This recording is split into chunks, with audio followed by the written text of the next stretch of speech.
So hello guys, how are you all? Today we are going to start new topic on SQL. तो last time हमने देखा था between क्या होता है, नोट बिटवीन क्या होता है। आज की क्लास में हम देखने वाले हैं ओल्टर कीवर्ड का यूज़ करके हम क्या करेंगे, टेबल के स्ट्रक्चर के ऊपर इफेक्ट डालेंगे। कैसे बनता है देखो, जैसे सेलेक्ट करा मैंने स्टार फ्रॉम, टेबल का नाम क्या है XYZ, सेलेक्ट करके रन करेंगे टेबल को। रन करने के बाद आपके पास एक टेबल बन के आएगी। मान लो इस टेबल के अंदर मेरे को एक नया कॉलम ऐड करना है, तो ऐड कैसे करेंगे वो देखते हैं। तो ओल्टर कीवर्ड का यूज़ करते हैं। अगर टेबल के स्ट्रक्चर के ऊपर आपको कोई भी इफेक्ट डालना है तो हम ओल्टर कीवर्ड का यूज़ करते हैं। तो आपको क्या करना है, ओल्टर टेबल और टेबल का नाम, और आपको नया कॉलम ऐड करना है तो आप क्या करेंगे, ओल्टर टेबल XYZ ऐड, और जो भी कॉलम का नाम रखना है, जैसे एड्रेस रखा मैंने, एड्रेस, और किस टाइप का कॉलम होगा, किस डेटा टाइप के अंदर कॉलम डिफाइन होगा, और सेलेक्ट करके जैसे ही आप एग्जीक्यूट करोगे, रन करने के बाद आपके पास आ जाएगा एक नया कॉलम ऐड होके। अब जैसे ही सेलेक्ट करके टेबल को रन करते हो, आपके पास डेटा के अंदर एक नया कॉलम ऐड होके आ गया। ठीक है, अब देखते हैं कि इस कॉलम के अंदर अगर मेरे को डेटा इंसर्ट करना है नए कॉलम के अंदर तो कैसे करेंगे। नल आ रहा है, अभी लिख के सभी रो के अंदर नल लिख के आ रहा है। नल का मतलब होता है कि अनडिफाइंड या जीरो। ठीक है, अब डेटा कैसे इंसर्ट करेंगे, डेटा इंसर्ट करने के लिए हम यूज़ करते हैं अपडेट कीवर्ड का यूज़।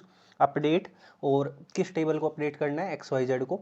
और क्या अपडेट करना है, आपको सेट करना है एड्रेस, एड्रेस को सेट करना है। और क्या सेट करना है आपको, जैसे मैंने लिखा यहाँ पे दिल्ली, सेट कर दो एड्रेस को दिल्ली। कहाँ पे करना है, जहाँ पे नाम हो इज इक्वल अंकित, जिसका नाम अंकित हो उसके एड्रेस को दिल्ली सेट कर दो। सेलेक्ट करके रन करोगे, पहले देख लेते हैं कि अंकित किसी का नाम है, तो हाँ है, तो आपके पास डेटा इंसर्ट हो गया। सेलेक्ट करके जब भी रन करोगे तो अंकित का एड्रेस क्या हो जाएगा, दिल्ली हो जाएगा। डेटा के अंदर आपका अपडेट होके आ गया। ठीक है, नेक्स्ट देखते हैं, अगर मेरे को ये कॉलम अगर डिलीट करना है, अब क्रिएट करने के बाद अगर कॉलम को डिलीट करना है तो कैसे करेंगे। तो फिर से वही कीवर्ड का यूज़ करते हैं, ओल्टर। टेबल के स्ट्रक्चर को इफेक्ट डालना है तो ओल्टर का यूज़ करते हैं, ओल्टर टेबल, और टेबल का नाम क्या है, XYZ। इसमें मेरे को क्या करना है, ड्रॉप करना है कॉलम, ड्रॉप कॉलम। और कौन सा कॉलम ड्रॉप करना है, एड्रेस। सेलेक्ट करके रन करोगे तो आपके पास क्या हो जाएगा, ये कॉलम डिलीट हो जाएगा टेबल में से। ठीक है, अब अगर टेबल चला के देखते हो तो आपके पास ये कॉलम टेबल के अंदर विजिबल नहीं होगा, वापस से डिलीट हो गया। ठीक है, अब देखते हैं नेक्स्ट टॉपिक है हमारा, कि अगर आपको परमानेंटली किसी कॉलम का नाम चेंज करना है। फॉर एग्जांपल मार्क्स की जगह मेरे को यहाँ पे रखना है अब नंबर, तो कैसे करेंगे। तो वही बात है कि ओल्टर से ही चेंज करते हैं हम टेबल के स्ट्रक्चर को। तो ओल्टर टेबल, टेबल का नाम क्या है, XYZ, और मेरे को क्या करना है, रीनेम करना है कॉलम, रीनेम कॉलम किसको, मार्क्स वाले को। और क्या करना है, रीनेम कॉलम मार्क्स टू, और किस में, नंबर में।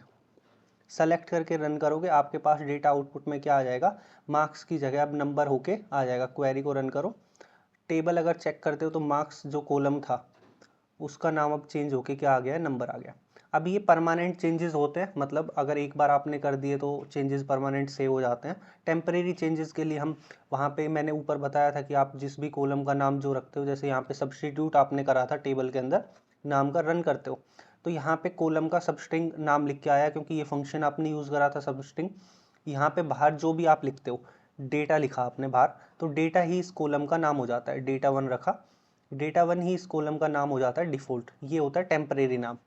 अगर परमानेंट नाम चेंजेस करने हैं तो परमानेंट के लिए हम ओल्टर कीवर्ड का यूज़ करते हैं। नेक्स्ट आता है टेबल का नाम अगर चेंज करना है, तो अभी टेबल का नाम क्या है, XYZ। अब मैं रखता हूँ टेबल का नाम XYZ1, तो कैसे करेंगे, ओल्टर टेबल, टेबल का नाम है XYZ, रीनेम टू, रीनेम करना है इसको किस में, XYZ1 में। अब अगर सेलेक्ट करके रन करते हो तो इस टेबल का नाम परमानेंटली चेंज हो जाएगा और नाम क्या हो जाएगा, XYZ1। अगर इस टेबल को रन करके देखते हो XYZ को, तो ये आपको एरर देगा। एरर आने का रीज़न क्या है कि XYZ अब कुछ है ही नहीं, XYZ का आपने नाम चेंज करके क्या रख दिया, XYZ1। सेलेक्ट करके अगर यहाँ पे XYZ1 करके रन करोगे तो आपके पास डेटा आउटपुट में आ जाएगा।